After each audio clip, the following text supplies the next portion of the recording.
Beliau waktu itu jujur katanya males kalau bahas ginian. Kenapa? Takutnya kita nanti beribadah dan segala macam kegiatan hanya untuk jadi kaya. Ya, padahal beliau berani bilang kalau jadi kaya di kalangan para sahabat itu cuma efek samping. Ulangi, cuma efek samping, bukan tujuan utama, ya. Sehingga jangan sampai meskipun masih mending ya, lo masih gak apa-apa. Kok sholat duha biar jualannya rame, boleh nggak? Boleh, bagus sih, mintanya masih ke Allah. Tapi masih banyak permintaan yang lebih tinggi dari itu semua, daripada sekedar ya jualannya rame. Karena kita tahu ya, Islam masuk itu bertahap. Dari Aisyah radhiyallahu anha di Sahih Bukhari juga, kalau disebutkan ayat yang pertama turun itu dilarang minum khamr, maka niscaya nggak ada yang mau ikut. Mereka akan berkata, aku nggak mau meninggal, selamanya aku tidak akan meninggalkan minum khamr. Kalau ayat yang pertama turun adalah wala taqrabuz zina, niscaya mereka akan berkata, aku tak akan pernah meninggalkan zina. Makanya kita tahu ternyata larangan minum khamr itu bertahap ya. Dimulai dari disebutkan bahwa keburukannya lebih banyak dari baiknya. Lama-lama mulai dilarang di dalam sholat ya, di An-Nisa wa antum sukaro al-ayah dan selanjutnya ya. Atau sampai akhirnya nanti di Al-Maidah dilarang secara sepenuhnya. Ya. Atau bagaimana sahabat Nabi Mu'adz bin Jabal radhiyallahu anhu pernah disampaikan kabar baik oleh Nabi. Al-Qamaqala Rasulullah Muhammad SAW bersabda yang maknanya, barang siapa meninggal mengucapkan La ilaha illallah, husnul khatimah, surga baginya. Mu'adz bin Jabal bertanya, bolehkah aku sampaikan kabar gembira ini? Tidak, kata Nabi. Kenapa? Takut mereka belum siap. Ya, takut mereka belum siap. Gini deh, ya. Dua anak pengen masuk kampus negeri. Yang satu anaknya rektor, yang satu ya anak bukan rektor ya, anak masyarakat aja ya. Kira-kira yang mana yang rajin belajar? Yang anak rektor atau yang bukan? Bukan. Yang anak rektor kira-kira rajin belajar atau nyantai aja? Ya. Karena Nabi menyampaikan sesuatu yang istilahnya seperti itu. Contoh 10 sahabat yang dijamin surganya, disampaikan ke 10 orang itu, ini 10 orangnya makin taat ibadah atau makin malas ibadah? Makin taat, padahal dikasih tahu kamu bakal ke surga loh. Tuh, dari lisan nabinya sendiri dipastikan 10 sahabat itu pasti ke surga, tapi malah tambah rajin. Maka Mu'adz bin Jabal dilarang, jangan sampaikan itu.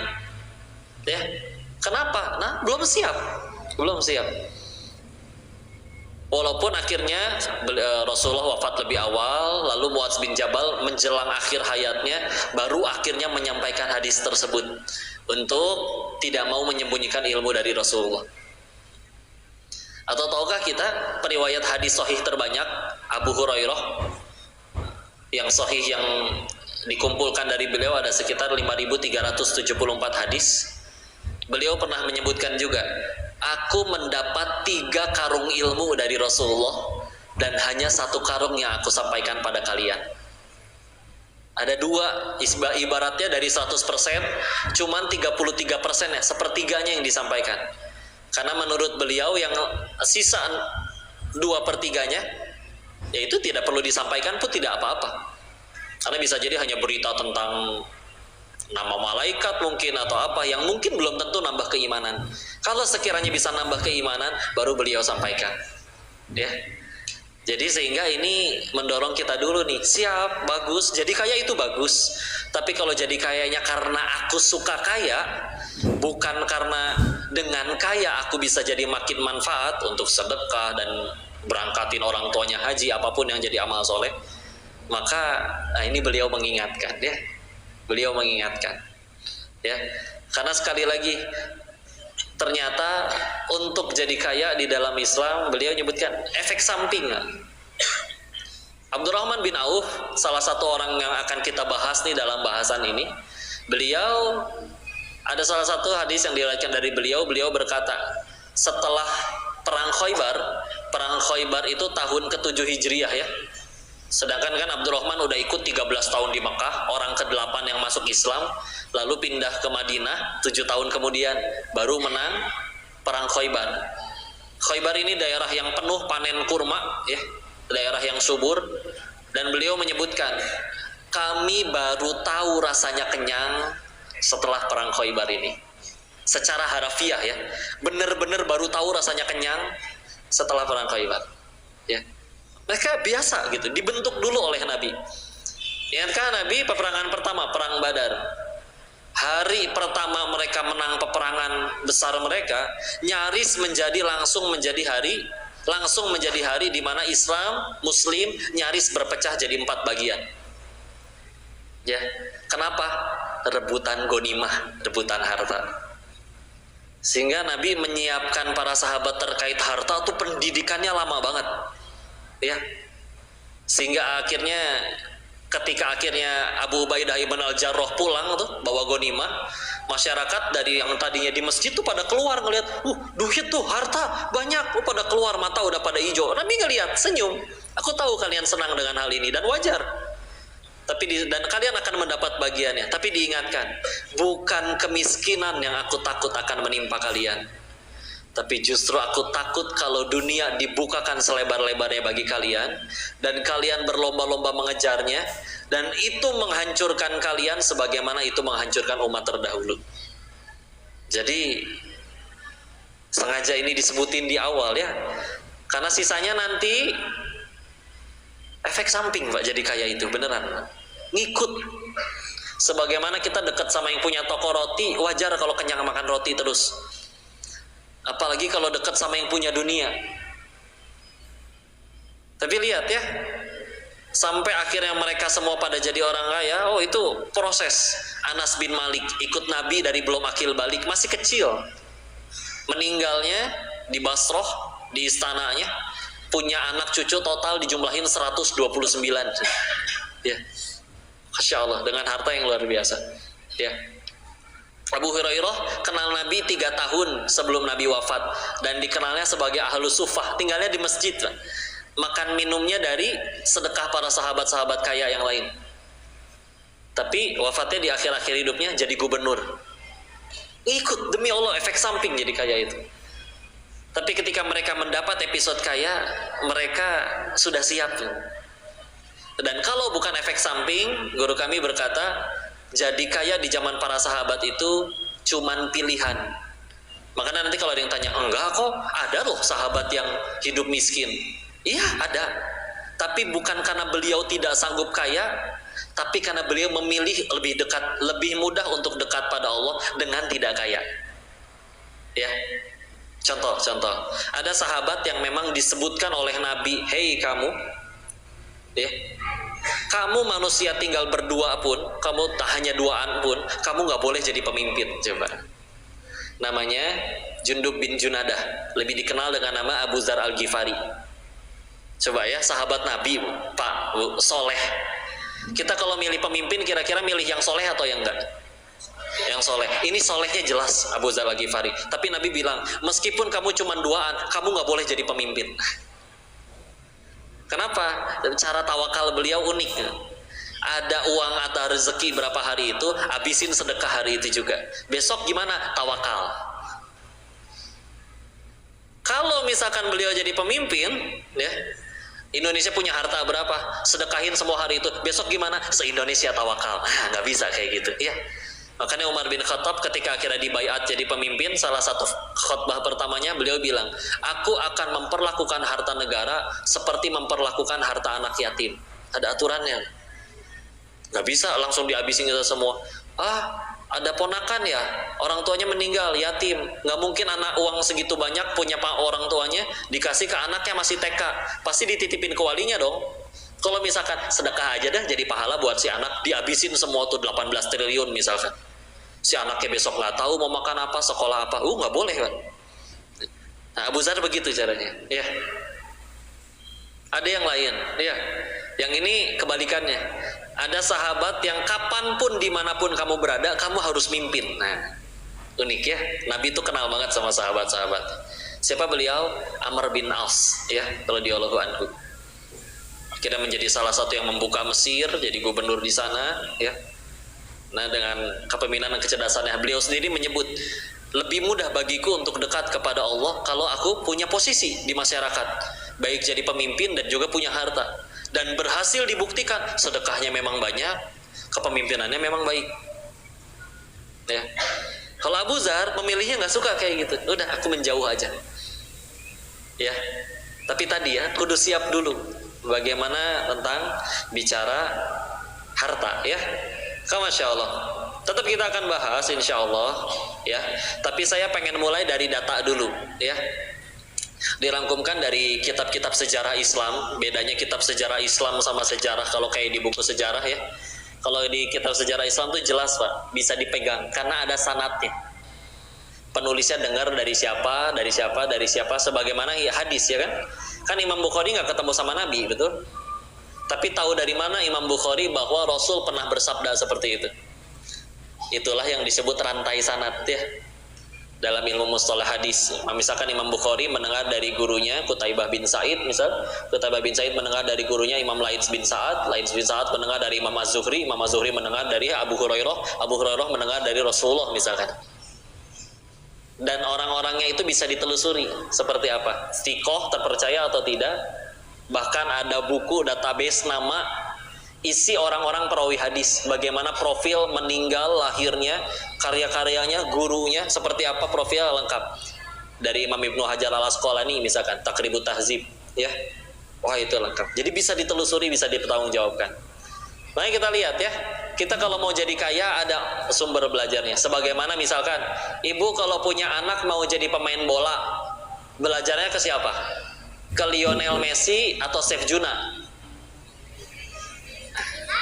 Masuk akal kan?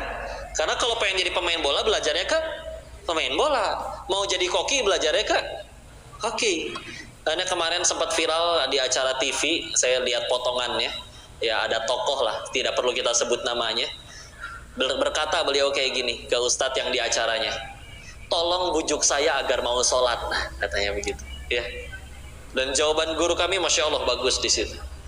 Tapi pernah mendapat jawaban lain lebih sederhana. Beliau cuma jawab kayak gini, bertanya kepada yang nanya balik kepada yang tadi minta dibujuk sholat, Pak, Bapak bakal mati? Iya. Sukses pengen? Tentu. Mulia? Pengen. Di dunia aja atau dunia akhirat? Dunia akhirat. Bahagia pengen? Pengen. Pak, manusia yang paling sukses, paling mulia, dan paling jadi manfaat membahagiakan banyak orang, beliau sholat, Pak. Cukup. Maka kita mati bakal, sukses belum tentu, mulia juga belum. Tapi terus sejauh ini pengen bahagianya ngikutin cara siapa kalau nggak ngikutin cara Rasul? Makanya pantesan kalau ada orang yang sejauh ini hidup dengan udah punya ini itu masih belum bahagia, mungkin karena cara bahagianya ngarang, nggak ngikutin contoh yang benar. Nah, karena itu pentingnya ya untuk kita beritibar. Jadi kita lihat, ini dirangkumkan kitab sejarah Islam banyak ya, misalkan Imam Ibnu Katsir Bidayah wa Nihayah, Imam Ibnu Jarir at-Tabari tidak hanya punya tafsir at-Tabari tapi juga ada kitab tarikhnya, sejarahnya, atau dari Imam Ibnu Asakir Tarik Dibis Damaskus, ya. Kita lihat dulu, tiga yang teratas biasanya yang disebut-sebut Utsman bin Affan, ya. Yang kalau di sini saya catat untuk angka-angkanya ya. Saya ringkas dari kitab Bidayah wa Nihayahnya Imam Ibnu Katsir, kekayaan Utsman bin Affan radhiyallahu anhu saat wafat, bukan momen paling kayanya ya. Waktu wafat menyisakan uangnya, sisanya tinggal ada sisa kalau dirupiahkan 2.530 miliar, 2,5 T. Itu zaman belum ada internet banking ya Pak ya, belum ada ATM dan segala macam ya. 2,5 triliun. Lalu ada Zubair bin Awam radhiyallahu anhu, saat wafat menyisakan beliau 3.540 miliar, 3,5 T ya. Kalau agak nggak kebayang, 1 T itu 1.000 miliar ya. Nah 1 miliar itu 1000 juta. Jadi kalau 1 triliun 1 juta-juta, nah gimana tuh nyebutnya ya? Insya Allah ya. Dan meninggalkan 11 rumah di Madinah, 2 rumah di Basroh, 1 rumah di Kufah, 1 rumah di Mesir, dan sebidang tanah di barat lautnya Madinah. Asetnya ya, nanti kita bahas. Dan tentu kita tidak akan lengkap kalau tidak membahas Abdurrahman bin Auf. Abdurrahman, sisa uangnya ya dari kitab yang sama dirangkumkan 6 triliun 212 miliar. 6 triliun 212 miliar. Banyak, Bu? Nah, insyaallah ya. Kalau misalkan di Kolaka duit 500 juta bisa beli rumah nggak, Bu? Bisa ya. Berarti kalau 1 triliun itu bisa 1 miliar itu bisa kebeli 2000 rumah. 1 miliar ya. Nah, ini 6 triliun. 6 triliun ya. Berarti nggak usah dihitung lah, banyak lah ya. Tapi kita lihat ya, kita uniknya mulainya dari mana ya? Karena memang sekali lagi jadi kaya itu tadi kita udah tahu efek samping dan masuk akal ya. Misalkan hidup lurus, dekat sama Nabi, soleh, gak berani ngambil yang bukan haknya, jujur, amanah, tawadu, bisa dipercaya. Bapak kira-kira kalau pengen urusan duit, Pak, pengen urusan sama orang yang kayak gitu atau oleh orang yang gak amanah? Yang kayak gitu, iya. Maka jelas wajar orang tuh akhirnya nyari mereka gitu untuk urusan duit. Ya. Kita bahas sedikit kisah-kisahnya ya. Abdurrahman bin Auf kita tahu memang aslinya memang udah saudagar. Tapi ada momen beliau memulai kembali dari nol waktu pengen hijrah ke Madinah. Petinggi kafir Quraisy memberikan pilihan. Kamu boleh pergi, tapi cuman bawa baju yang nempel di badan, gak boleh bawa apa-apa lagi. Ya. Tapi kalau kamu tetap di Makkah, kami akan angkat lebih tinggi derajatmu dibanding saudagar yang lain. Bahkan diarahkan agar apapun, kalau pengen ada muamalah ke Abdurrahman dulu, biar engkau makin tinggi, makin kaya. Ya. Maka kita tahu beliau tetap memilih untuk berangkat ke Madinah dengan hanya membawa baju yang nempel di badan. Tapi istrinya ditanya kayak gini, Pak. Istrinya Abdurrahman, kamu boleh ikut ke Madinah, tapi hanya dengan suamimu dan baju yang nempel di bajumu. Kalau kau memilih tetap tinggal di Mekah, semua harta suamimu diserahkan untukmu. Bu, pilih yang mana, Bu? Ikut suami atau dapat harta suami?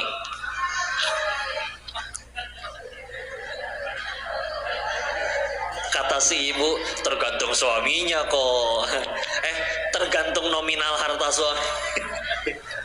Enggak ya? Masya Allah. Ya baik, singkat cerita kita tahu Abdurrahman akhirnya kan di sana nggak ikut istrinya ya. Tapi begitu nyampe di Madinah, kan Rasul persaudarakan tuh, ya. Dan ketika nyampe Madinah juga nggak banyak, Bu. Yang pertama kali datang adalah yang memang pemudanya nih, Mus'hab bin Umair sama Bilal bin Rabah pas pertama akhirnya hijrah ya. Walaupun Mus'hab udah bolak-balik duluan dengan 6 orang pemuda lainnya untuk membuka Yastrib mau menerima Nabi. Lalu mohon maaf. Yang pertama Mus'hab bin Umair sama Ibnu Umi Maktum. Jadi muazinnya Nabi itu ada 2. Satu Bilal, satu Ibnu Umi Maktum. Beliau buta, tidak bisa melihat. Yang rombongan kedua datangnya Sa'ad bin Abi Waqqas sama Bilal bin Rabah. Rombongan yang ketiga datangnya Umar bin Khattab sama 20 orang lainnya. Yang baru terakhir Rasulullah didampingi sama Abu Bakar As-Siddiq ya. Nah, itu semua yang ada di situ dipersaudarakan satu-satu. Kalau Abdurrahman dipersaudarakannya dengan orang terkaya, muslim terkaya di Madinah. Namanya Sa'ad bin Robi, orang Ansor ya, orang Madinah. Ini ceritanya udah masyhur ya. Disuruh milih kan, setengah hartaku buatmu Abdurrahman, dan aku waktu itu beliau punya istri 2. Mana yang lebih engkau sukai akan aku talak, ceraikan. Setelah masa indahnya aku yang nikahkan. Coba, baru disaudarain hari itu berbaginya setengah ya. Apa jawaban Abdurrahman? Semoga Allah memberkahi keluargamu dan hartamu.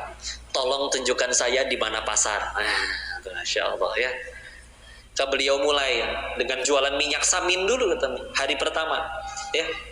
Dan beliau hanya butuh 3 bulan untuk menjadi orang terkaya kedua di Madinah.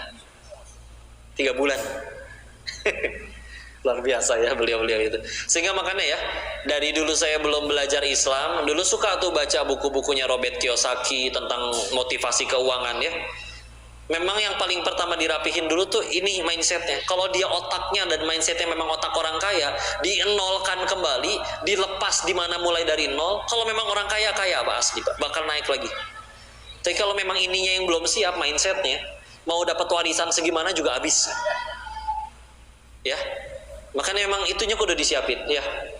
Nah, beliau memang sudah punya ilmunya ya, makanya mau mulai dari manapun ya jadi kaya lagi. Memang ujiannya kayak gitu ya. Bahkan tahu kisahnya beliau yang dapat info, seingat saya dari Aisyah, bahwa nanti beliau itu emang dijamin yang 10 yang masuk surga, tapi kan disebutkan masuk surganya kamu belakangan 500 tahun lebih lama karena hisapnya lebih panjang. Ingat ya, hisap itu baru jadi bahaya kalau ya kita salah menggunakan ya. Mau hartanya sedikit tapi dipakainya yang enggak, hisapnya tetap perih, nggak lolos. Mau harta aja banyak tapi dipakainya untuk kebaikan, tetap lolos hisapnya walaupun iya lebih lama. Dari riwayat yang menceritakan akhirnya beliau itu mendapati suatu negeri yang panen kurmanya busuk seantero negeri, diborong semuanya dengan harga normal. Selesai, beres dari situ, senang tuh alhamdulillah, kedapat uangnya udah diborong habis, ngeborong satu negeri tapi nggak bisa dijual kembali, orang kurmanya busuk semua. Tapi beliau senang dengan jatuh miskin. Lalu tidak lama kemudian ada orang yang datang ke rumahnya, seorang utusan, menyampaikan bahwa dia adalah utusan dari suatu negeri yang terkena wabah penyakit. Kata tabib di negeri tersebut, obatnya cuma satu, kurma busuk. Maka tolong izinkan kami membeli kurma busuk yang telah engkau bayar tersebut. Kami telah membawakan 10 kali lipat dari nominal yang kau beli. Ini untukmu. Gagal maning dengan miskinnya ya. Tapi kita lihat dulu orangnya ya seperti apa. Di riwayat yang lain, ini juga diriwayatkan di Bukhari, hadis riwayat Imam Bukhari, bahwa pernah suatu ketika Abdurrahman bin Auf itu diundang makan, nangis. Tuan rumahnya nanya dong, kenapa nangis? Beliau jawab, aku ingat sahabatku yang lebih mulia dariku tadi, Mushab bin Umair. Bagi yang nanya, bingung. Karena Mushab itu tadinya kaya, anak saudagar, tampan, ganteng, baju selalu bagus, wangi. Tapi semenjak berislam, dunianya dicabut sama Allah. Dicoret dari kakak, pokoknya ibunya nggak ngakuin dia lagi. Tapi amanahnya luar biasa, membuka Madinah dengan 6 orang pemuda. Jadi Madinah tuh dibuka hanya ber-6, sampai akhirnya mau menerima Islam. 6 pemuda doang. Ya. Lalu di perang Uhud, beliau wafatnya di perang Uhud, dapat amanahnya besar, megang panji Rasulullah, bendera hitam bertuliskan kalimat tauhid, la ilaha illallah Muhammadur Rasulullah. Meninggalnya gimana? Menjaga bendera itu agar tidak jatuh ke tangan musuh atau ke tanah. Jadi ketika dipegang dengan tangan kanannya, ditebas buntung tangan kanannya, diambil dengan tangan kirinya, dibuntungin tangan kirinya. Jadi dengan kedua tangan yang sudah terputus, berusaha memeluk bendera tersebut agar tidak jatuh ke tanah atau ke tangan musuh. Jadi meninggalnya tangannya lepas dua-duanya. Ketika Rasul menemui jenazahnya, ya, beliau menangis bersedih, harus berguncang, dan nyari apapun untuk menutupi nggak ada. Cuman ada sehelai kain burdoh, kayak selimut berbulu, yang kalau kepalanya ditutup kakinya kelihatan, kakinya ditutup kepalanya kelihatan, kekecilan. Akhirnya Rasulullah putuskan ditutup kepalanya, kakinya ditutupin pakai daun. Yang nanya masih bingung, wahai Abdurrahman, engkau tuh orang paling kaya loh di sini. Bisa-bisanya engkau iri kepada sahabat yang untuk ukuran dunianya jatuh miskin, kalau bahasa kasarnya ya. Maka inilah dia Abdurrahman ya, beliau itu setiap hari berdoa ternyata. Salah satu doa yang paling sering beliau kumandangkan adalah, ya Allah, jangan biarkan aku dan amal ibadahku dibalas olehmu dalam bentuk kekayaan diriku di dunia. Demi Allah, aku nggak butuh dibalas di sini. Aku butuhnya nanti di akhirat. Beliau takut nanti meninggal pulang ke hadapan Allah, berharap surga dan ridhonya Allah. Lalu Allahnya malah berkata, Abdurrahman, tidak ada balasan untukmu di sini karena sudah dibalas semua amal ibadahmu dalam bentuk kayanya dirimu di dunia. Tidak ada tempat untukmu di sini. Takut, nggak mau. Giliran kita kadang sholat duha, ya Allah udah sholat duha nih, kok toko saya nggak rame-rame. Beliau, ya Allah kalau bisa jangan di sini, nanti hamba gak butuh di sini. Makanya bela-belain kalau ada berita cara untuk miskin, beliau lakuin paling pertama. Tapi tadi gagal terus ya. Memang ujiannya harus jadi orang kaya. Tapi lihat ya, gitu cara pikirnya ya. Pantesan rezeki yang ngejar gitu. Ya. Itulah ya Abdurrahman ya. Seperti apa cara usahanya? Saya rangkumkan dari referensi-referensi yang ada. Salah satu yang disebutkan, beliau nggak peduli marginnya kecil, dalam artian untung kecil nggak apa-apa, tapi memang beliau banyak di kuantitas ya. Jadi untung kecil nggak apa-apa selagi untung, karena inilah ya, orang yang sudah beriman itu memang tidak ngejar nominal Pak, tapi berkah ya kan. Karena kalau berkah sudah dicabut, bisa jadi nominal nggak berkurang Pak, kalau berkahnya yang dicabut. Contoh, para maling di negeri kita, banyak nggak uangnya? Banyak, tapi berkahnya dicabut, makanya kurang terus, harus ngambil lagi. Karena berkahnya yang dicabut. Naik mobil mewah, nangis melulu. Kita jalan kaki kehujanan, cengengesan aja, ketawa-ketawa, bahagia kan? Dan saya yakin ada perempuan, seorang istri di kota Kolaka ini, yang pulang hanya dibeliin semangkok bakso udah bahagia banget. Ada? Ada kan? Waktu saya tinggal di Thailand, pernah ngelihat istri minta cerai dari suaminya karena tidak dibelikan mobil yang kelima. Demi Allah. Ya. Ya gitulah ya. Nominal nggak ada Pak. Nominal nggak berkurang, tapi yang hilang berkahnya. Ya. Tapi kalau sudah bicara berkah, silakan. Sedikit juga nggak habis-habis. Ya, cukup pasti ya. Itu dia. Beliau lebih kejar, yang lebih ngejar yang penting mau untung sekecil apapun, selagi untung. Karena lebih diharap berkahnya. Jadi margin kecil nggak apa-apa, yang penting kuantitas. Kalau beliau. Dua, beliau hanya mengizinkan tunai. Oh, beliau nggak ngizinin utang. Cara Abdurrahman nih, ya. Pokoknya beliau nggak ngizinin ngutang, semuanya cash ya. Kok gimana kalau ada orang butuh? Oh jangan tanya sedekahnya Abdurrahman lah ya. Sepertiga kota Madinah pernah disedekahi oleh Abdurrahman. Sepertiga lainnya pernah ngutang ke Abdurrahman. Sepertiga sisa lainnya hutangnya pernah dibayarin oleh Abdurrahman. Tuh, satu kota pernah ngerasain duitnya Abdurrahman. Tapi kalau judulnya bisnis. Jangan datang, wah barang banyak tuh, boleh nggak saya ambil dulu? Nggak bisa bro, lu mau apa?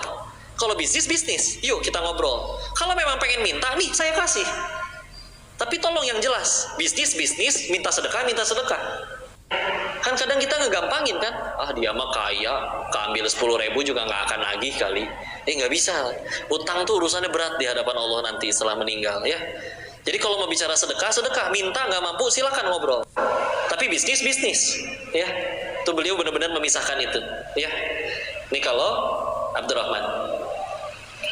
Prinsip beliau yang ketiga, integritas lebih penting daripada uang. Nah, integritas ya.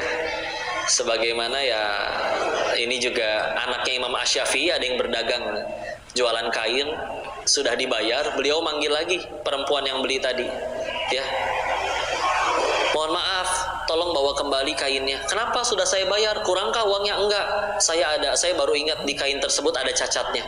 Loh di mana? Saya tadi sudah coba buka-buka loh, nggak ketemu. Dikasih, ditunjukkan, nih ada bolongnya. Oh bagi saya nggak masalah bolong kayak gini, saya tetap pengen beli. Boleh, baik kalau begitu, tapi tolong izinkan saya mengembalikan setengahnya, karena barangnya cacat, saya nggak mau nerima dengan harga utuh. Nah, itu kayak gitu. Coba Pak, ada pedagang kayak gitu kan, besok balik lagi nggak ke dia? Nyari lah pasti ya.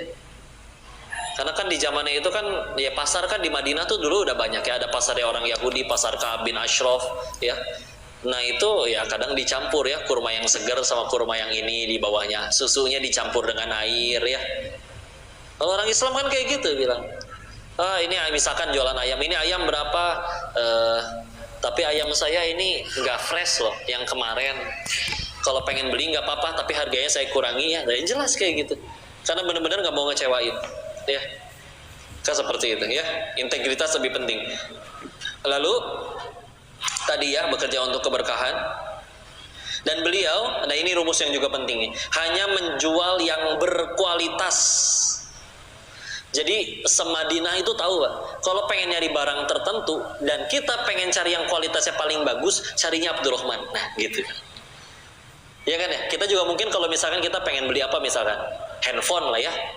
Oh kalau kamu pengen kamera yang paling bagus, misalkan brand tertentu, betul? Ya. Kalau misalnya ya apapun dalam urusan kain, beras, pokoknya beliau selalu punya barang yang paling bagus. Sehingga akhirnya kalau untuk urusan yang paling bagus, itu larinya ke Abdurrahman.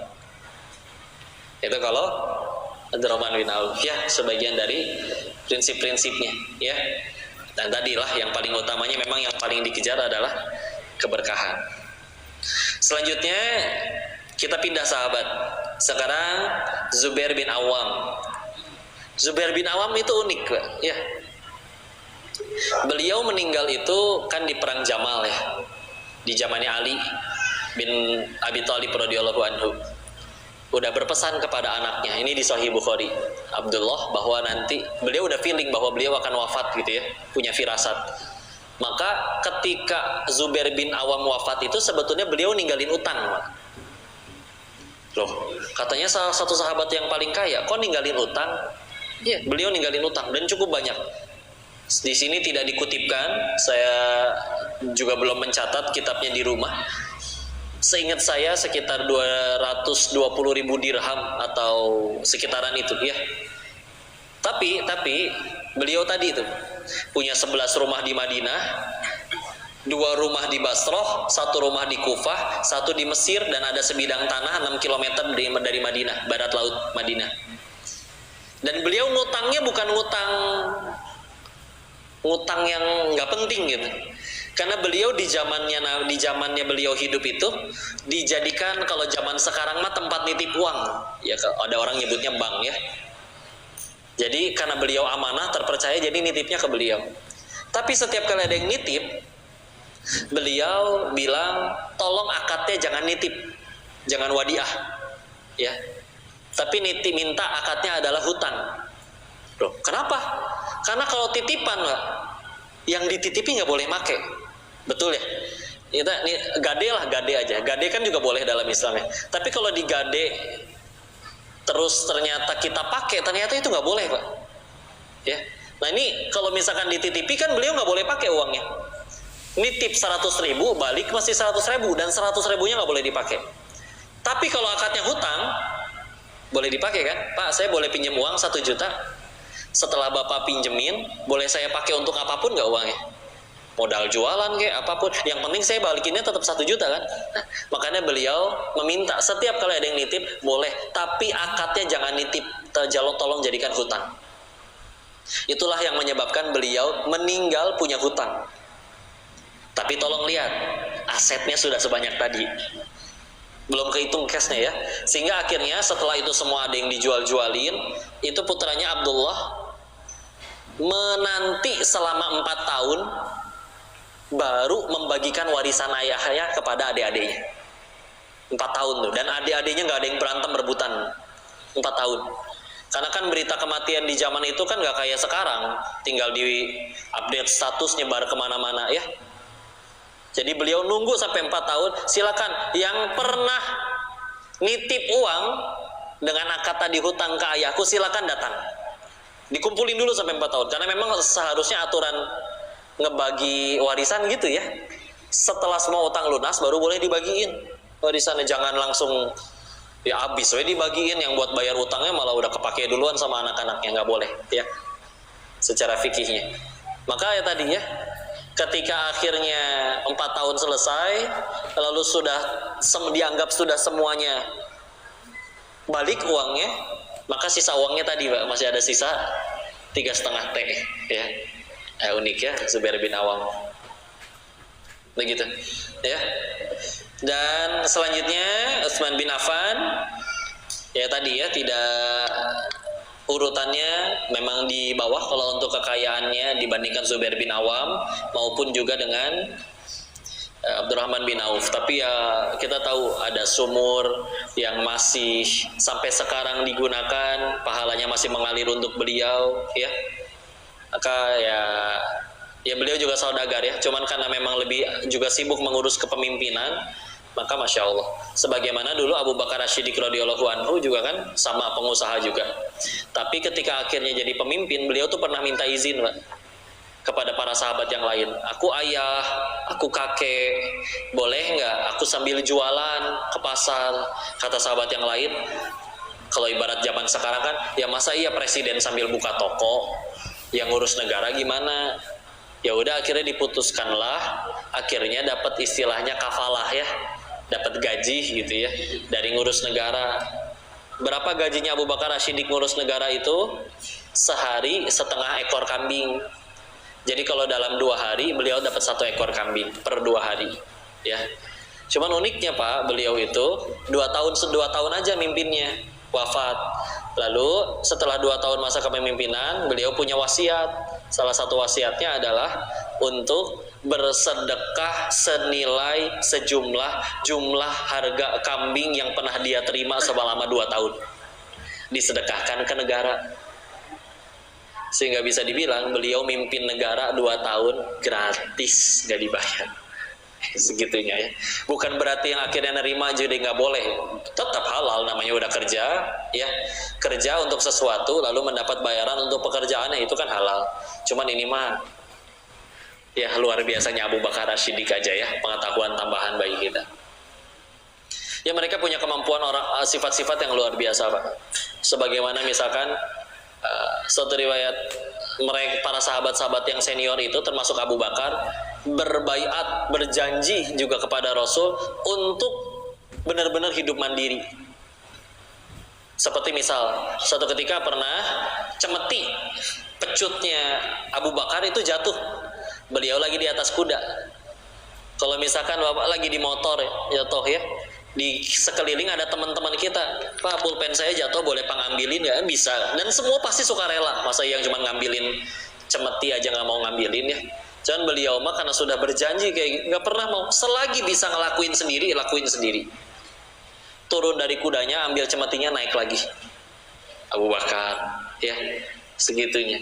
Walaupun bukan berarti beliau sendiri yang segala ngurus, enggak, karena terbatas kan. Nah ada bagi tugas. Umar bin Khattab sempat jadi kodi di zaman itu, jadi hakim ya, yang nentuin mana kalau di pengadilan ya. Mereka ya bagi-bagi tugas karena tidak mungkin semuanya. Tapi mereka orang-orang yang Masya Allah dengan karakter-karakter seperti itu, maka wajarlah kalaupun akhirnya ya dunia yang mengejar mereka ya. Hei, Masya Allah Bu, agak tegang ini kajiannya ya, Masya Allah. Biasa kalau ibu-ibu semua kudu dibecandain, ini banyakkan bapak-bapaknya, biar ini aja lah. Tapi otaknya ngebul nggak, kepanasan? Enggak lah ya, kita belum belajar matematika lebih ini ya. Ibu-ibu mah selalu terlihat ceria, betul. Meskipun cicilan masih 15 tahun, ibu-ibu selalu ceria ya. Karena yang bayar si bapak. Jadi tenang-tenang saja ya. Bu, Masya Allah. Orang bilang, kenapa kajian banyakkan perempuan? Saya kira tadi ini satu suami bawa 3 istri atau gimana gitu ya. Oh ternyata bukan ya. Tapi bismillah lah. Kalau ibu-ibunya yang jadi soleh, kita sejarah juga bilang kalau ayahnya yang udah soleh, masih ada sejarahnya tuh anaknya nggak soleh Pak. Nabi Nuh alaihissalam misalkan, anaknya Kan'an ikut kena air yang diceritakan di surat Hud ya. Tapi kalau ibunya yang sudah soleha, coba lihat Bu, istrinya Imron, keluarga Imron ya, surat ketiga, namanya Hana, soleha, anaknya soleha. Maryam ya, Maryamnya soleha, anaknya Luar biasa soleh. Nabi Isa alaihi salam, ya. Khadijah radhiyallahu anha soleha, anaknya Fatimah soleha, ya. Dan ya ada anak yang lain juga ya. Tapi kan yang termasuk yang, karena anak-anak laki-laki Nabi itu meninggalnya di usia belum akil balik semua. Yang sampai dewasa itu yang perempuan-perempuan, ya. Fatimahnya soleha, anak-anaknya Hasan Husain soleh.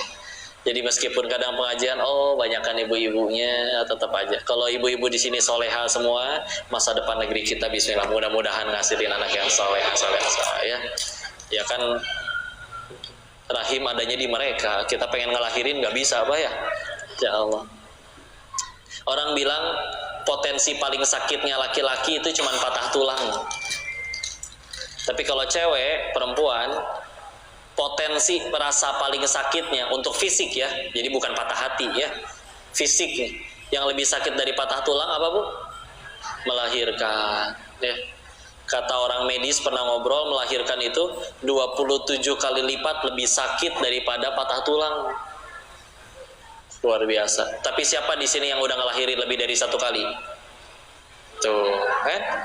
Padahal pernah ngelihat ada ibu-ibu waktu ngelahirin pertama kali berteriak, ih amit-amit nggak mau lagi sakit kayak gini, ya. Tapi coba lihat ya, dan terjadi lagi ya. Insya Allah lagi musim hujan mungkin ya. Orang bilang iman memang kuat kok, tapi Imron yang nggak kuat. Dasar ya. Insya Allah. Tapi bismillah ya, luar biasa. Saking kuatnya mereka, kalau saya perhatikan semua film azab Indosiar pemeran utamanya adalah wanita ya, saking kuat. Udah penutup, saya mah pengen ini aja, renungan ya, jadi kuis, tapi nggak perlu dijawab. Gara-gara tadi saya keinget nyebut film azab. Bicara tentang film Pak, Bu, ternyata di Jepang itu kita tahu banyak film porno ya Pak ya. Tapi alasannya satu, karena di sana banyak yang nggak mau nikah juga nggak pada mau punya anak, jadi banyak film kayak gitu. Kalau di Korea banyaknya drama romantis ya.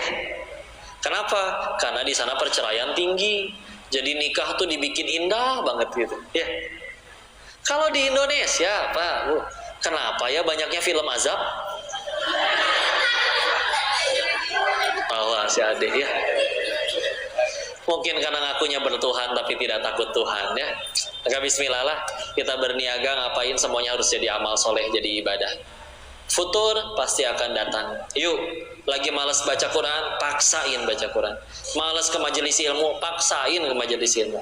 Malas sholat, paksain sholat. Kenapa? Karena lebih baik memaksakan diri ke surga daripada sukarela ke neraka. Udah, paksain ya. Terima kasih, mudah-mudahan ada manfaat yang bisa diambil. Waalaikumsalam warahmatullahi wabarakatuh.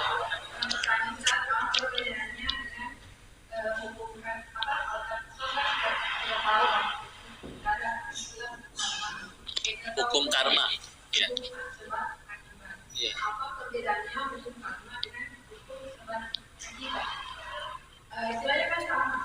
Ya. Ya. Baik, bismillah. Waalaikumsalam warahmatullahi wabarakatuh. Bismillah ya. Langsung ya satu-satu dulu, takut lupa ya. Karena kalau udah umur segini tuh aduh, gitulah ya. Jadi kalau udah tua itu Bu, cirinya 3. 1, cepat lupa. Nah, ciri yang kedua sama ketiga saya lupa Bu, maaf ya. Berarti saya udah tua dah. Ya, Masya Allah. Kalau di Islam kita taunya Al-Isra ayat 7 ya. In ahsantum li anfusikum wa in asatum falaha. Jadi kalau kamu berbuat baik, kebaikannya untuk kamu juga. Kalau kamu berbuat buruk, yang rugi juga kamu. Ya. Terus atau misalkan Quran surat 99 Az-Zalzalah ayat 7 dan 8-nya, "Faman ya'mal mithqala dzarratin khairan yarah wa man ya'mal mithqala dzarratin syarran yarah." Bahwa kebaikan sekecil biji zarah pun ada balasannya nanti. Begitu juga sebaliknya. Ya. Kok terkesan sama? Apa tapi bedanya? Ada orang takut sama karma karena takut, jadi dia berbuat baiknya karena pengen aku juga dapat kebaikan. Dia nggak berani berbuat buruknya, takut aku dapat keburukan. Kalau di dalam Islam yang udah benar-benar benar, dia berbuat baiknya bukan supaya dibaikin orang, tapi agar dicintai oleh yang maha baik. Sehingga balasan kebaikan yang akan dia terima tadi efek samping, ya. Sehingga nanti akan bedanya. Lihat gerak, kenapa orang-orang yang luar biasa di dalam Islam, Nabi, para sahabat, siapapun itu, ya, mereka pahala banyak, dosa terampuni, kalau ada pun cuma sedikit. Ujian lebih parah dari kita, dijahatin, difitnah, iya, tapi tetap berbuat baik. Sedangkan kan kadang kan kita ada orang yang hidupnya, kalau kamu baik ke saya pasti baik ke kamu. Tapi kalau kamunya juga jahat, ngapain saya baik ke kamu, gitu ya. Tapi kalau mereka, mau kamu jahat, mau buruk, gak peduli, saya tetap baik. Tapi kan kamu dijahatin, ya kan saya berbuat baiknya bukan supaya kamu suka, biar Allah suka. Jadi balasan, ya ada balasan. Berbuat baik, yang dapat kebaikannya adalah yang berbuat baik, ya kan? Satu dunia sedekah, Allah gak dapat komisi. Yang dapat kebaikan siapa? Yang berbuat baik. Satu dunia maksiat, Allah rugi nggak? Enggak. Yang rugi siapa? Yang berbuat maksiat. Maka seolah seperti karma, tapi bedanya tadi, ya. Kita berbuat baiknya bukan karena ya tadi pengen dibaikin orang lain juga, atau takut dijahatin orang lain juga, tapi sesederhana karena mana yang Allah suka, ya. Itu bedanya. Wallahu a'lam bishawab. Cukup? Ada lagi? Bogor tanggal 16 pagi di Al-Mutakin. Tapi ada catat yang tidak diketahui oleh penjualnya. Gimana? Bagaimana hukum? Bagaimana hukumnya Ustaz? Ketika kita membeli barang, akan tetapi di barangnya cacat. terdapat cacat yang tidak diketahui oleh penjualnya. Penjualnya tahu? Ya. Tidak tahu. Oh, iya. Baik. Satu lagi apa? Apakah contoh jual beli yang sah akan tetapi terlarang? Contoh jual beli yang sah tapi terlarang. Oke, baik. Bismillah. Assalamualaikum warahmatullahi wabarakatuh. Baik, bismillah. Ya. Waalaikumsalam warahmatullahi wabarakatuh. Jadi pedagang ngejual, barangnya udah dibeli, tapi dia nggak tahu bahwa ternyata barangnya cacat, ya. Ya karena kalau kan ketidaktahuan, ya. Kalau ketidaktahuan kan berarti jadinya bukan unsur kesengajaan. Dan ketika tidak ada unsur kesengajaan, makanya nanti si pembeli berhak untuk menyampaikan, saya ternyata dapat barangnya yang cacat. Harga itu kan seharusnya untuk harga barang yang bagus. Dan kapan baru jadi dosanya? Kalau dia malah nggak terima, udah kebeli, suruh siapa nggak ngecek, ya. Tapi kalau misalkan dia tahu, oh begitu, dan udah sama-sama percaya. Kalau misalkan ternyata ngebohong kok, kan suka ada yang gitu ya. Ternyata kalau sudah dibeli, sudah lewat dari toko, gak boleh ditukar. Karena bisa jadi nanti ternyata lubangnya dibikin sendiri atau disobekin sendiri. Ya kan kalau di zaman itu Masya Allah mereka saling husnuzonnya, ya. Kalau sekarang ya dengan kondisi masyarakat bermacam-macam, ya akhirnya ada yang menerapkan peraturan seperti itu. Tapi makanya dilihat tadi mau dari sudut pandang mana dulu. Kalau memang ketidaksengajaan, ketidaktahuan, apalagi setelah tahu dan ditegur oleh pembelinya dia memperbaiki ketidaktahuannya, maka ya setahu saya sih aman-aman dan baik-baik saja. Dan si pembeli punya hak untuk menukar kalau memang ada kecacatan, ya. Jadi ya disitulah ya muamalah dalam Islam itu kan, kalau di dalam kaidahnya kan jelas ya, semua ibadah itu haram sampai ada perintahnya. Nah karena kalau ibadah tuh perlu ada dalilnya, ada perintahnya. Sehingga misalkan kamu sholat apa? Sholat baju baru. Maksudnya apa? Ya karena punya baju baru, jadi aku pengen sholat. Ya Nabi nggak pernah kayak gitu, ya nggak bisa ngada-ngada, ya. Yang udah yang ada aja gitu. Nah kalau untuk muamalah semuanya boleh sampai ada larangannya. Jadi fleksibel kan, kecuali sudah ada larangannya, riba dan yang lain-lain. Nah ini tadi bagaimana baru jadi dosa, tergantung nanti kondisinya seperti apa, ya. Allahu a'lam bishawab. Terus tadi yang kedua, bagaimana yang sah tapi ternyata terlarang atau jadi dosa, ya. Pertanyaannya bikin saya mikir dulu ini, ya, Insya Allah. Sah, kadang sahnya juga sah menurut siapa dulu, ya. Sah menurut manusia atau sah menurut syariat, ya. Makanya nanti kalau di dalam Islam ketika sudah bicaranya adalah halal, bahkan nanti ditambahkan lagi ada lagi yang toyib. Kalau memang sudah halal kan standarnya sederhana, tidak sudah sesuai dengan syariat maka dia halal. Nah tapi ada yang berpendapat kalau sudah halal itu ternyata belum tentu toyib juga. Nah kalau sudah toyib itu ada unsur maslahat lain yang lebih banyak. Nah kalau misalkan dia sudah benar-benar sesuai seluruhnya dengan syariat, sudah benar-benar sesuai, maka itu menjadi sah.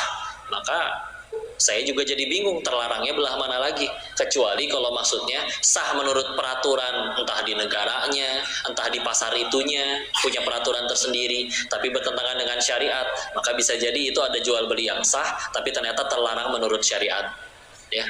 Makanya disitulah pentingnya kita tahu syariat itu perlu dipelajari supaya apa? Jadi tahu mana yang boleh, mana yang tidak, mana yang halal, mana yang haram. Meskipun setiap kali kita belajar tentang hal itu, guru kami selalu mengingatkan. Waktu itu guru saya nasihatin kayak gini, ya. Ingat bahwa di atas fikih selalu ada yang namanya takwa. Fikih hanya bicara halal, haram, boleh, tidak, ya. Tapi kalau takwa bicaranya bukan halal haram, tapi bicaranya mana yang Allah lebih suka. Sehingga misalkan yang mana yang lebih selamat, yang bicaranya kacamata takwa. Misal, apa hukumnya baca komik? Kalau komiknya bukan komik yang aneh-aneh, cuman kayak Doraemon ya gitu-gitu, ya mungkin mubah hukumnya. Tapi akan selalu ada orang yang melihat gak cuman pakai kacamata fikih, tapi pakai kacamata takwa. Gimana kalau pakai kacamata takwa?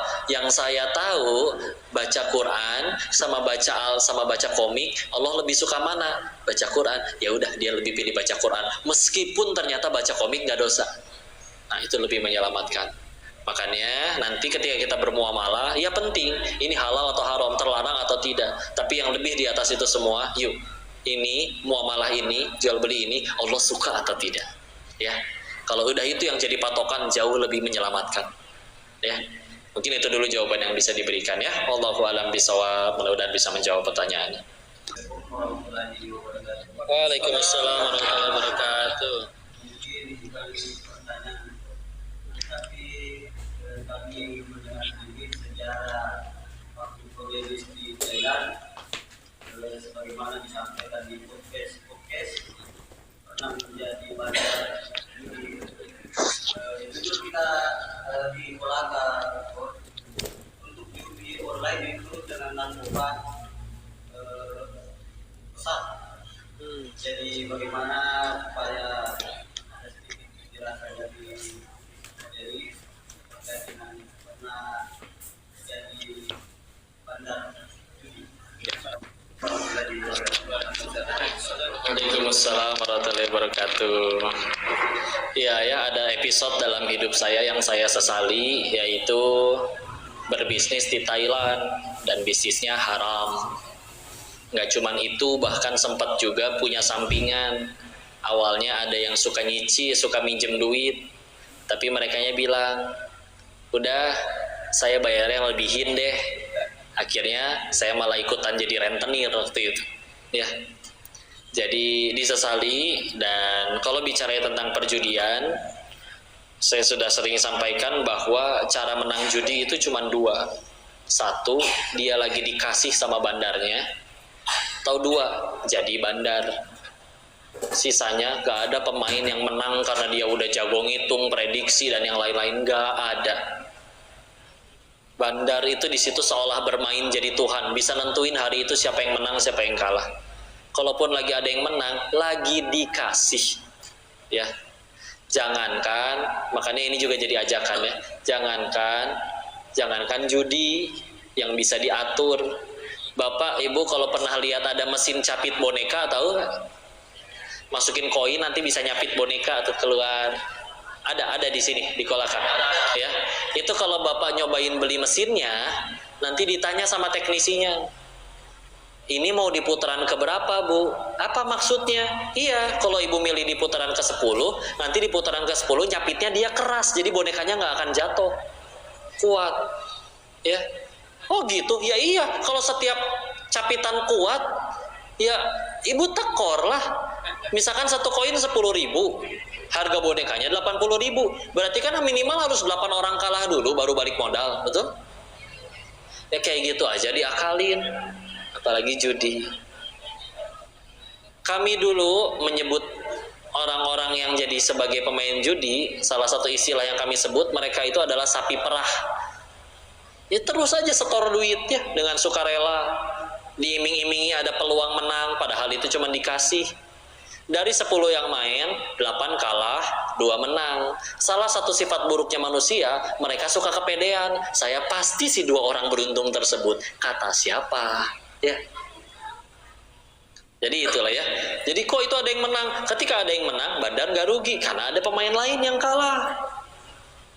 Jadi ya gitulah. Tapi kesimpulannya, yuk ternyata meskipun secara matematis nggak mungkin kalah, tapi yuk lihat ya, kalau udah bentrok berhubungan dengan aturan Allah, bisa mentok juga. Macam-macam kadang Allah, sampai detik ini juga masih ada kok bandar judi yang tetap kaya. Dulu saya berhenti juga masih tidak dalam keadaan bangkrut, tapi ya di sana yang masih pada kaya-kaya, ada yang anaknya mati overdosis narkoba, ada yang dianya udah kena HIV/AIDS, ada yang istrinya selingkuh punya berondong, ya. Ada yang anak-anaknya di penjara, nggak ada yang jelas ya. Jadi ya cara Allah ngujinya ngambilnya bebas aja, seperti itu.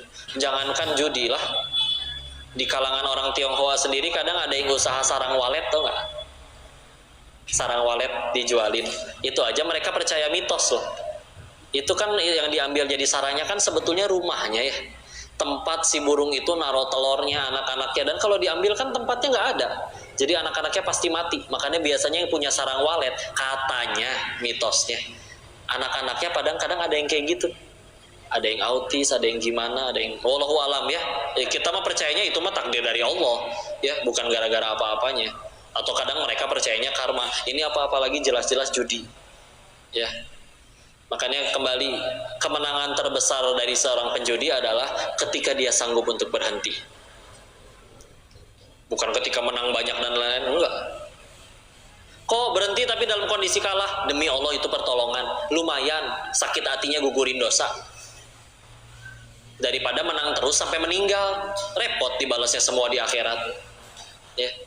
Dan justru gara-gara berhenti, gara-gara kalah kan jadi bisa berhenti, coba menang terus. Mana kepikiran berhenti. Ya, kadang kalau ada yang bertanya, kok gimana cara untuk berhenti judi? Tinggal berhenti, jangan depo. Jangan main, selesai. Emangnya kalau kita nggak depo, bandarnya datang ke Kolaka nodongin senjata, taruhan nggak kamu? Nggak kan? Nggak akan didatengin. Paling cuma di WA, ayo bos lagi ada promo nih, main lagi, udah gitu doang. Kalau kita kacangin, kita blok juga mereka nggak bisa apa-apa. Berarti kan kita kalahnya sama hawa nafsu sendiri kan? Pengen main lagi, dan memang biasanya nggak ada yang uangnya tuh uang hidup dan mati dipertaruhkan. Contoh, uang tinggal 500 ribunya. Kalau dihabisin saya bakal mati kelaparan, terus dia malah taruhan. Oh, nggak akan ada yang kayak gitu. Biasanya berarti kayak gimana? Bulanan, dia punya gaji bulanan, besok udah gajian lagi. Sekarang uang gaji bulan lalu masih ada sisa. Contoh 500 ribu. Mainin siapa tahu bisa jadi 20 juta. Kalau kalah gimana? Dia udah berdalih, emang pengen dihabisin, besok kan udah gajian lagi. Gitu pola pikirnya. Tapi kalau dikasih menang, misalkan dari 500 ribu jadi 20 juta, itu yang rusak. Dan biasanya setengahnya juga habis jadi barang atau dibikin foya-foya. Tapi barang yang biasa dibeli foya-foya hasil menang judi biasanya gampang dijual lagi karena ngerasa dapatnya gampang. Ya. Bulan depan ternyata dia sisa gajinya masih ada sisa lagi 500 ribu. Kemarin bulan lalu pernah menang 20 juta. Kenapa tidak? Main lagi.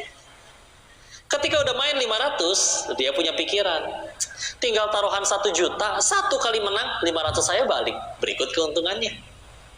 Taruhan 1 juta. Kalau udah kalah 1 juta, gimana mikirnya? Tinggal taruhan 2 kali lipat. Modal 1 juta saya balik, plus keuntungannya. Masuk 2 juta. Kalau 2 jutanya kalah, tinggal taruhan 4 juta.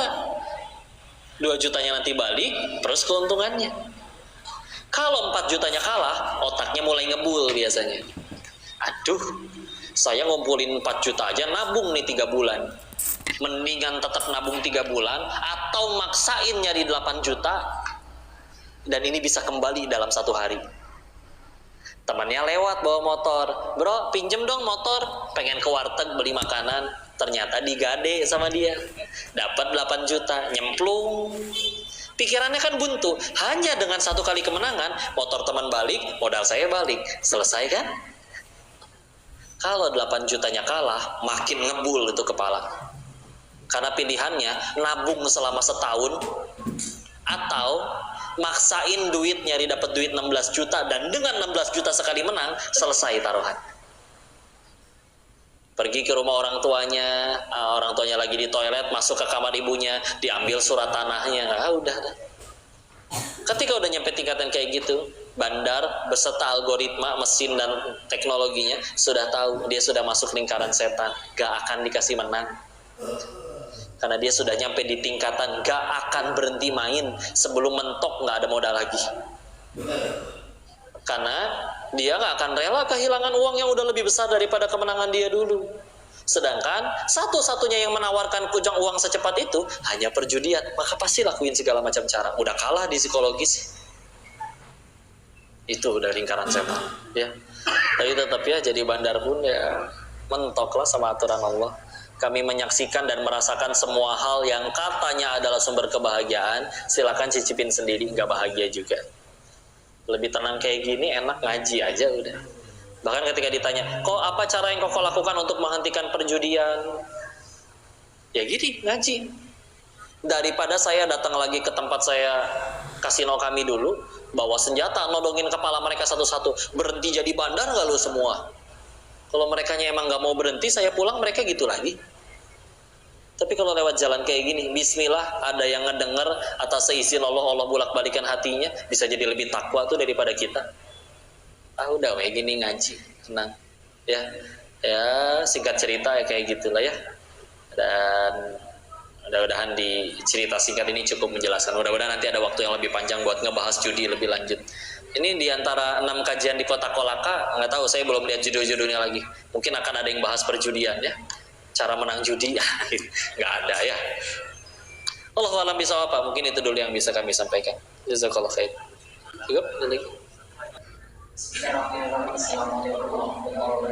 Waalaikumsalam warahmatullahi wabarakatuh. Ya. Jadi saya mewakili anak muda yang ada di sini, karena tadi sudah pembahasannya hampir ke orang tua semua berniaga. Jadi pertanyaan saya Ustaz, karena Ustaz mendapatkan sosok perempuan, sosok istri Ustaz mendapatkan Ustaz. Nah, yang saya mau minta Ustaz, mohon tips cara mendapatkan pasangan yang sangat-sangat ideal.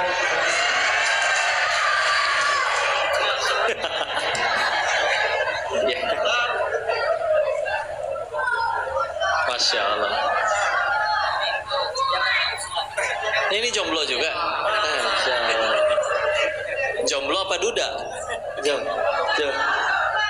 Masya Allah.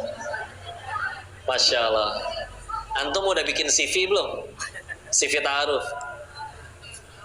Nanti bikin titipin ya. Siapa tahu nanti ada jodohnya ya. Tapi sekali lagi ya, jodoh itu yang kami yakini, hati dia, pasangan, bukan dibulak-balikan oleh kita beliin dia iPhone 15 Pro Max ya, kita pinjam jaket teman, motor teman, enggak lah. Tapi hatinya dibulak-balikan oleh Allah. Maka yuk jangan sibuk mencari, tapi sibuklah menjadi. Rumusnya sederhana kan, jangan tunggu kaya dulu baru sedekah, sedekah dulu nanti Allah jadikan kaya. Jangan tunggu ada akhwat yang soleha dulu baru jadi soleh dulu nanti Allah kirimkan yang soleha. Jadi, begitu juga buat yang akhwat ya. Innalillahi wa inna ilaihi raji'un. Aduh, jantung saya teh lemah, Pak.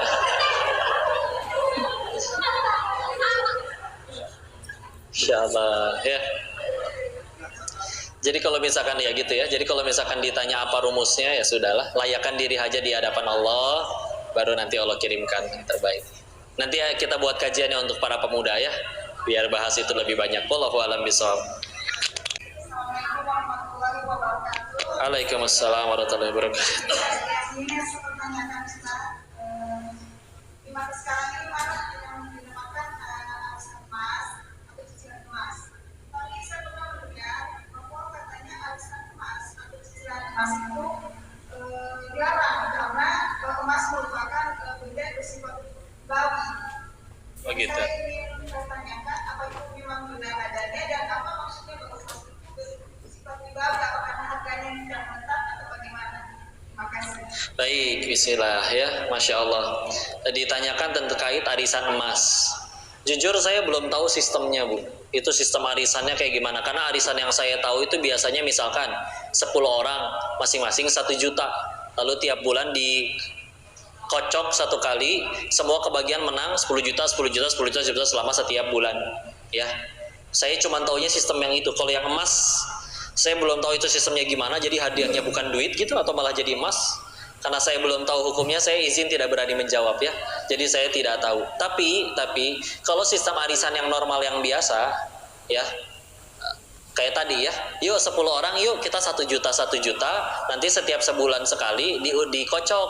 Nanti yang menang ya kebagian dari semuanya 10 juta. Jadi kan sebetulnya uangnya sama aja. Keluarnya 10 juta selama 10 bulan, kalau dapat pun dalam di bulan itu dapatnya 10 juta. Jadi seri. Apa hukumnya? Yang saya ketahui hukumnya boleh kalau arisan yang seperti itu. Tapi ada guru kami yang mengingatkan. Karena kalau dia menang paling pertama, dia kan baru keluar duit 1 juta, lalu dapat duit 10 juta tuh. Dikocok keluar, maka dia berhutang selama 9 bulan ke depan. Nah, hati-hati, karena kita nggak tahu masih hidup nggak 9 bulan ke depan. Karena kan meninggal bawa utang, kita kan tahu kan hukumannya ya. Apalagi kalau ternyata anak-anaknya nggak bisa ngelunasin, nggak mau ngelunasin, atau nggak tahu bahwa ternyata orang tuanya punya hutang. Ya, sehingga ada guru-guru kami yang menyarankan, meskipun hukumnya boleh, silakan kalau mau ikut, tapi ingat hati-hati. Karena itu kalau kita menang pertama membuat kita jadi berhutang. Makanya kalaupun ada yang ikut terpaksa karena untuk ya, solider katanya ikut sama teman. Kalau dia ada yang udah ngerti itu biasanya saya milih menang paling terakhir ya biar nggak punya hutang. Oh itu jadi kayak jatuhnya kayak nabung ya, ditabung sejuta ketika akhirnya semua udah menang tinggal dia ambil sisa tabungannya ya. Jadi boleh hukumnya.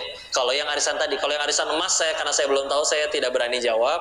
Tapi kalau misalkan yang tadi hukumnya boleh. Tapi kalau saya pribadi tidak melakukan karena takut menang duluan terus mati, jadi ninggalin utang. Meskipun ya tinggal kasih wasiat sih, anak-anakku atau istriku, aku punya utang nih, menang arisan, tolong dibayar ya, lunasin.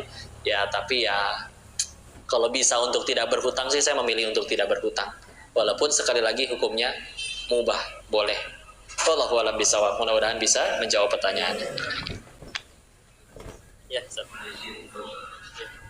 yang ingin saya tanyakan yang adalah kaitannya dengan perniagaan. Yang tadi sedikit disinggung masalah cicilan, masih ada cicilan 15 tahun. Terkait dengan itu, saya ingin kaitkan dengan masalah dibayar. Apakah cicilan termasuk riba atau termasuk juga mengambil kredit di bank? Apakah itu masuk kategori riba? kredit di bank ya, banknya konvensional. Ya, namanya kalau memiliki kendaraan di Leasing ya. Nah, baik, bismillah. Yang saya ketahui setelah juga tentu bertanya kepada guru-guru, baik di pesantren saya nyantrennya dulu di Darut Tauhid, lulus dari situ ngambil jurusan hadis di Ma'had Khadimus Sunnah, dan setiap kali ditanya memang cicilan yang ada bunganya, baik bentuknya kendaraan, rumah, modal usaha, selagi ada bunganya maka iya termasuk riba dan berarti diharamkan. Gimana kalau sudah kepalang kena bismillah sambil terus meningkatkan takwa kepada Allah dan dengan niat tobat nasuha. Saya banyak juga mendengar yang akhirnya Allah lunaskan. Allah maha kaya, tenang. Allah punya kuasa untuk memanjangkan umur seseorang sampai lunas sampai akhirnya ini. Maka ya udah bismillah. Tapi memang secara hukum yang saya ketahui, kalau misalkan jelas ada bunganya, apalagi juga ketidakjelasan itu aslinya barang punya siapa, makanya akhirnya kan bisa jadi ada ya tadi ribanya. Kecuali misalkan Bapak punya tanah, saya pengen nyicil, harganya misalkan 100 juta. Saya kalau dicicil, terus akhirnya saya sanggupnya berapa? Ya sudah tanpa bunga, tetap benar-benar 100 juta, ya sudah itu masih boleh.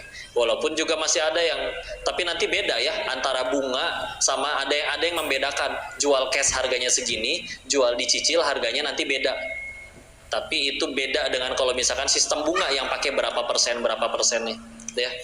Maka ya tetap yang saya ketahui kalau misalkan ada bunganya, riba tidak boleh dan tentu kita harus hindari ya. Tinggal mudah-mudahan alhamdulillah kalau kami pribadi kemarin punya cita-cita pengen punya tempat tinggal, ketemu sama Agnia yang mengizinkan untuk di bulan itu silakan ada berapa aja, maka bayarnya segitu. Alhamdulillah. Terus alhamdulillah sudah lunas juga sehingga akhirnya tanpa bunga dan selesai. Tapi sekali lagi ya, itu kan jadi ribanya juga ditambah lagi ada sistem ketidakjelasan. Kayak misalkan contoh, beli kendaraan. Si penyedia uang ngasih uangnya ke kita, kitanya beli sendiri. Jadi sebetulnya itu mobilnya punya siapa, ininya ke siapa. Kita beli mobilnya ke dealer, tapi nyicilnya ke leasing. Nah itu kan ini. Kita beli mobilnya ke toko mobil, karena mobilnya punya toko mobil, tapi kita bayarnya ke leasing. Nah itu kan juga ada ketidakjelasan. Ini siapa? Ini ada tiga orang dalam satu akad kayak gini, ya. Sedangkan jual beli kan jelas, ya. Walaupun juga ada kalau misalkan bank-bank syariah mereka dengan cara kayak gini, Bapak mau nyicil mobil nih atau motor, maka si bank beli ke toko motornya, lunas cash. Maka berarti urusannya tinggal si pembeli sama si tadi bank syariah. Udah nggak ada urusan toko motor karena udah beli putus, udah di-cashin sama si bank syariah. Nah nanti antara si pembeli dengan bank syariah, saya nggak sanggup kalau cash, sanggupnya per bulan. Ya udah, nih harganya segini, dijual. Ternyata modal motornya 10 juta, saya pengen jualnya 12 juta dengan cara dibayar sebulan 1 juta selama 12 bulan. Nah kalau kayak gitu masih boleh, karena udah jelas tuh hubungannya. Ya, kalau yang pertama kalau kayak leasing itu kan ada ketidakjelasan yang saya ketahui. Ketika kita beli mobilnya ke toko mobil, tapi bayarnya malah ke leasing, gitu. Dan itu si leasingnya juga belum ngebeli mobilnya. Jadi mobilnya tuh aslinya masih punya si toko mobil, tapi kita bayarnya nggak ke toko mobil lah, gitu kan pusing kan? Ya udahlah gitu jadinya. Maka yuk dijaga minimal. Kalaupun memang harus pengen dengan cara yang seperti mencicil, maka usahakan minimal dengan yang syariah, jangan yang konvensional. Ya, baik itu BPRS ada yang syariah, koperasi juga sudah ada yang syariah, atau kadang ada juga lembaga teman-teman yang berusaha membebaskan dari riba, mereka berani untuk bayarin utangnya secara total, nanti tinggal kita sanggupnya sebulan cicil berapa. Itu juga ada teman-teman yang bergerak di komunitas dakwahnya seperti itu. Tapi sebisa mungkin yuk tadi karena dengan akhirnya kita nurut sama syariah, itu juga yang menjaga keberkahan. Karena kalau misalkan berkahnya yang sudah hilang tadi kan masalahnya. Ya, wallahu a'lam bishawab. Mudah-mudahan bisa menjawab pertanyaannya. Tutup dengan kalimat hamdalah, alhamdulillahirabbil alamin. Istighfar 3 kali, astagfirullahaladzim, dan doa kafaratul majelis. Subhanakallahumma bihamdika, asyhadu an la ilaha illa anta, astaghfiruka wa atubu ilaik. Wabillahi taufiq wal hidayah. Assalamualaikum warahmatullahi wabarakatuh.